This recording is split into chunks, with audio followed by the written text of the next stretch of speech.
Hello and welcome to this episode of Demystified as we explore home cooking in a modern world.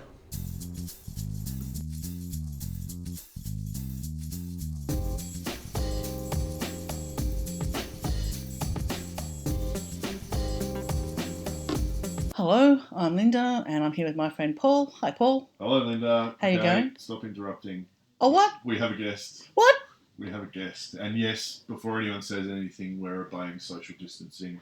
Haven't had a tape measure out, but nonetheless, we are a distance apart. Welcome to our special guest who was rocked up today with after an invite, Robert Castellani. Hello, Robert. G'day, Paul. How are you? Oh, good. Everyone's Googling his name now. So I call him Chef O. So Robert's a very well-known chef, and he's here to do a podcast, which you'll get sometime down the track when Linda gets her head around things and gets it together. But Probably next week. next week, yeah. So, but we may as well thought we'd get Robert from the kitchen, seeing he's here. So, yeah. Well, can I just say a little bit about Robert? Just Well, don't do since that. we're Make them listen to But the next podcast. Robert is also a chef, and I'm going to ask Robert because this is our From the Kitchen Friday wrap up. Okay. Yes. What's been happening in your And kitchen? what's been happening in your kitchen? Been cooking polenta, What have you? chef? Yeah, what have you been doing? Just a note on the polenta discussion. Oh My no! friend here did ring me and we discussed my polenta tutorial, and he basically told me it was rubbish and I did it wrong.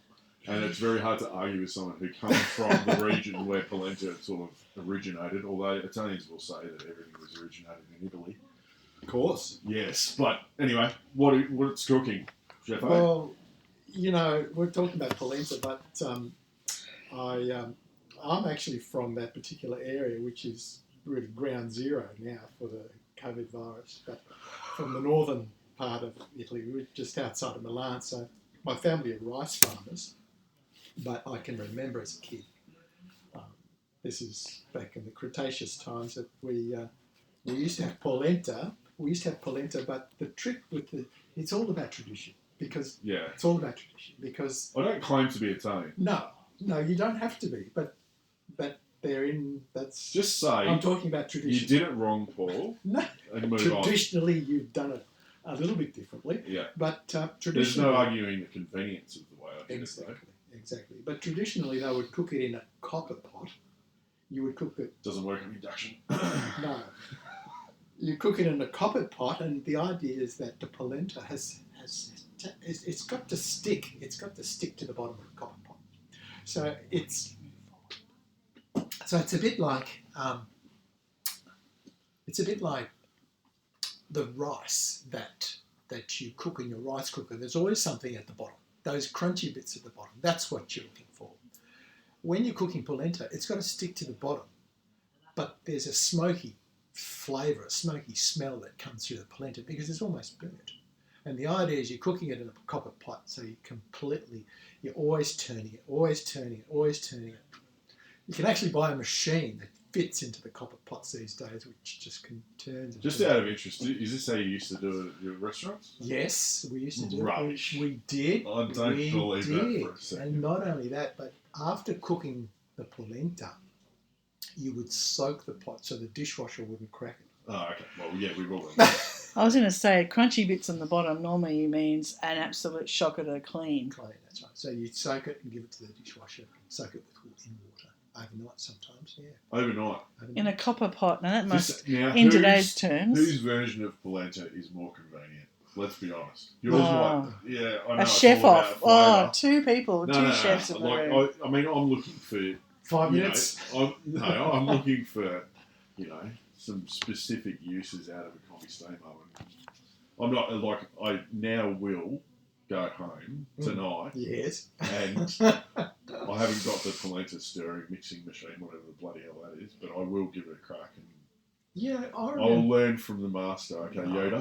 I don't know. But convenience is It was still good. Course it was. I'm just trying to justify my position being tradition, the younger. tradition. Yeah, I'm talking about tradition where they would harvest the corn, they would take the leaves off the corn, the leaves would go into the bedding. Yeah. You'd make a bed out of it, and How old are you? Yeah.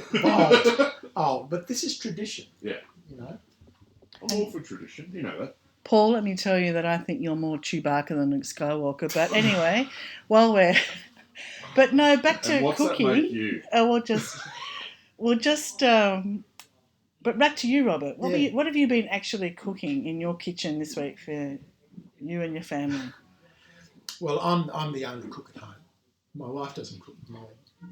My children, they're grown men, children now. But I like a lot of soup, so I'm into the healthy soups. Kale soup. Use kale. Come on, please. And you two are friends. Anymore. I'm just going to say, you two are friends, right? Yeah. So there's a range of things. I think as a cook, you know a lot of things, and whether it's applicable to the home stuff. And I use the sous vide machine. I don't know if you're into that sort of stuff. I use that sometimes. No, we have a combi steam oven, Robert. Yeah. Well, we'll get onto that when we talk to Robert in a minute. Detail. I've got in the Robert Castellani Yeah. capital letters podcast of the year. Wow. I use grilled vegetables a lot. We have grilled vegetables, that sort of Mediterranean grilled vegetables, very simply grilled. Just I've got a little planche, little grill, and just a little bit of olive oil, balsamic vinegar, some herbs, something like that. And we'll have something like maybe a salad with different leaves. I've got a little salad garden at home. Basically a little chicken breast or something like that, something very simple. I made a stew the other day, a beef stew from gravy beef, so that keeps 3 or 4 days, which is fantastic.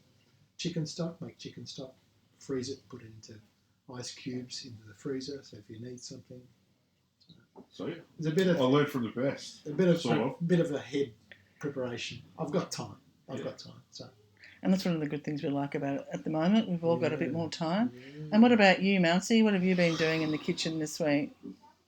Well, we're definitely we've taken a large step towards being able to stream live for Cooking with Steam. So that's been a single achievement this week. Not much. Well, I mean, I've done cooking, but not much for Cooking with Steam. More planning and mapping out what's next. But we'll get back into the cooking thing next week. So we'll have some new recipes next week. They won't be polenta based, just so everyone's aware. But I don't know. Hey, get myself off to the market and have a look at what's around. We tapped into that. I did a stew, and I mistakenly called it an Italian style lamb ragu. But that was more around the ingredients that were involved. So now I'm regretting that. I might go back into the video archives and change the name. But I don't want to upset my traditionalist friend here.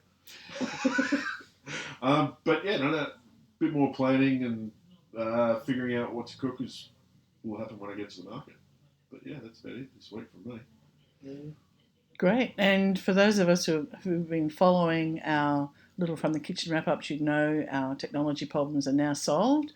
Our software problems are now solved. Wow. And as a reach out, Paul and I are going live tomorrow on Facebook. So that'll be interesting for us. Yeah. All this testing, Paul, has now come to a... Seriously, it's going to be so embarrassing if it doesn't. Exactly. So thanks for listening, guys. Have a great week in your own kitchen cooking. Be safe. Stay well. And look out for Robert's... Well, I'll be posting. Yes, we're about to interview Robert for a proper podcast, and that will be interesting. I'll post that next week. So take care, guys. See you later. Bye. Thank you. Thanks for listening to this podcast as we explore home cooking in a modern world. We'd love you to subscribe, and for more information, please go to our website, cookingwithsteam.com.